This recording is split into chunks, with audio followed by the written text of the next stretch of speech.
Hello everyone, in this video we're going to talk about how to zoom in a CapCut video.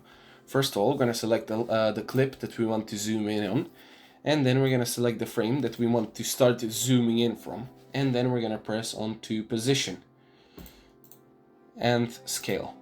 Then we're going to go to the point that we want to reach the maximum amount of zoom, so from the start to the end.